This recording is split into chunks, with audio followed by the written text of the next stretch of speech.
Pertama, dia mempermalukan dirinya ketika mengutip Dinasti Cendana sebagai argumentasi depan pidato terbuka. Satu, semua izin-izin penguasaan lahan terbesar itu dikeluarkan di zaman Cendana. Nah, jelas sekali pemerintah ini nggak becus. Nah, ini kan nyaris sama pada waktu 98 krisis kan.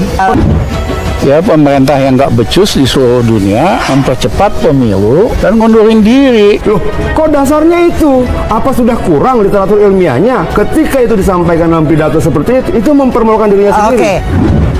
Jadi pemerintah ini betul-betul nggak mampu menjaga stabilitas barang kebutuhan pokok. Rizal Ramli orang yang lebih mampu yang ambil alih gitu loh. Nah, semua itu sebenarnya sedang membelejeti sejarah hidupnya sendiri. Dia sedang mempermalukan dirinya sendiri. Nah, pertanyaan saya, yang menjadi masalah ketika dia dijadikan sebagai dasar referensi dalam sebuah pidato terbuka, itu persoalan. Pemecatan dilakukan Presiden Jokowi terhadapnya beberapa tahun lalu.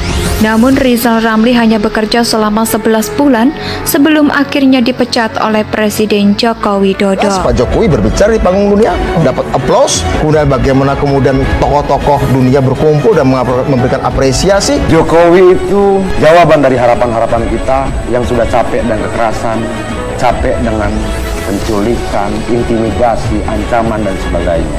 Jokowi adalah jawaban dari semua persoalan. Dia berbicara tentang nasionalisme, dia menghargai perbedaan, dia melihat perbedaan tidak sebagai lawan, tapi sebagai kekayaan bagi bangsa ini. Satu hal yang saya pelajari dari Jokowi adalah dia ingin membangun Indonesia seperti taman bunga. Ada warna merah, ada warna kuning, ada warna putih, dan semua hidup berdampingan tanpa menggunakan kekerasan satu dan yang lain. Jokowi adalah jawaban dari semua mimpi-mimpi kita. Jokowi adalah karunia yang harus kita perjuangkan. Banyak yang nggak suka Jokowi karena kinerjanya yang payah.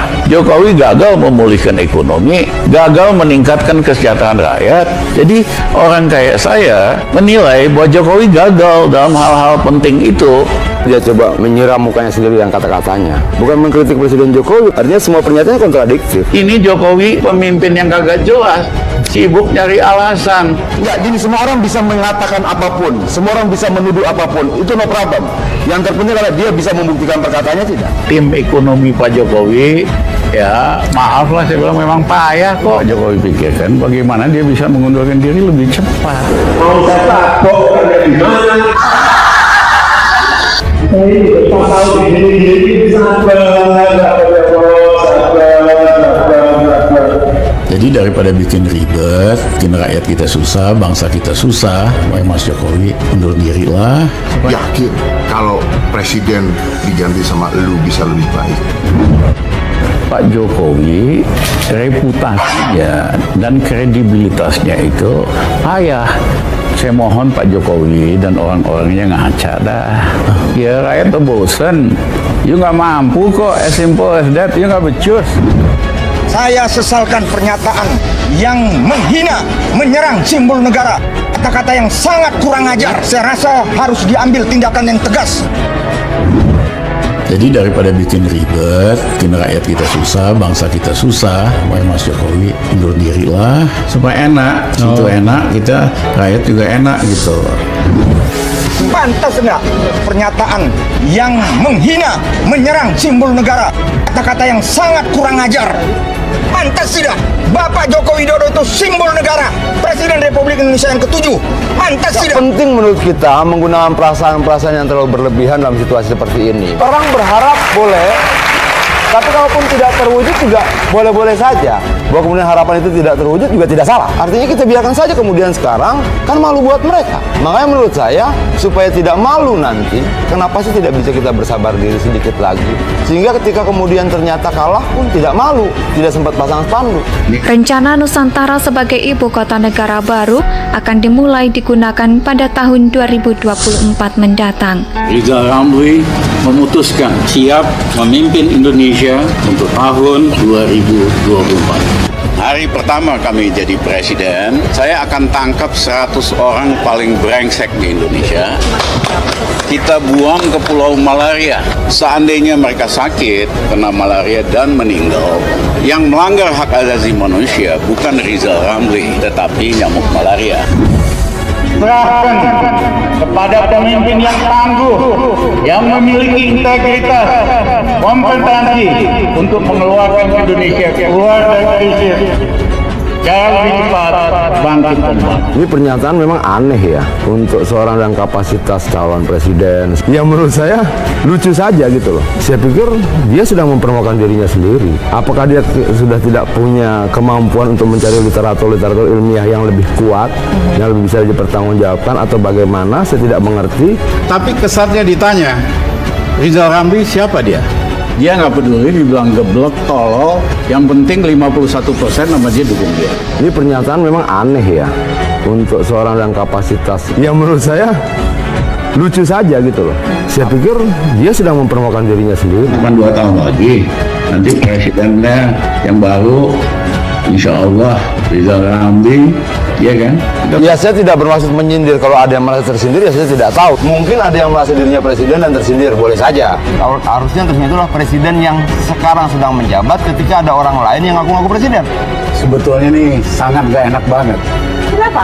Mesti ngomongin mantan bos sama calon bos gitu. Oh, calon bos. Iya dong. Pak Jokowi reputasinya dan kredibilitasnya itu payah. Saya mohon Pak Jokowi dan orang-orangnya ngaca dah. Ya rakyat tuh bosen. You nggak mampu kok, as simple as that. You nggak becus. Kalau ada kompetisi presiden yang fair, hanya 2 orang yang bisa mengalahkan Pak Jokowi. Satu Anies Baswedan, kedua Rizal Ramli. Kalau yang lain sih masih ecek-ecek lah. Pernyataan itu betul-betul merendahkan dirinya sendiri. Jenderal-jenderal bilang Rizal Ramli itu dia pinter. Dia itu udah punya brevet. Kalian nggak ada apa-apanya. Jangan kalau dia ngomong apa aja dia betul buat bangsa kita, atau kita persiapkan ini untuk Beijing baru. Terlalu cepat menuduh. Baiknya jangan terlalu cepat menghakimi orang. Jangan terlalu cepat menghakimi tentang apapun itu yang mungkin Bung tidak tahu. Menurut saya perbanyak piknik dulu. Belum tentu presiden yang akan datang setuju dengan ide ini. Bisa-bisa dibatalin ini ide. Program pembangunan ibu kota negara di Kalimantan Timur adalah bagian penting dari transformasi itu. Apalagi kalau RR jadi presiden. Apalagi kalau RR jadi presiden, selesai barang itu.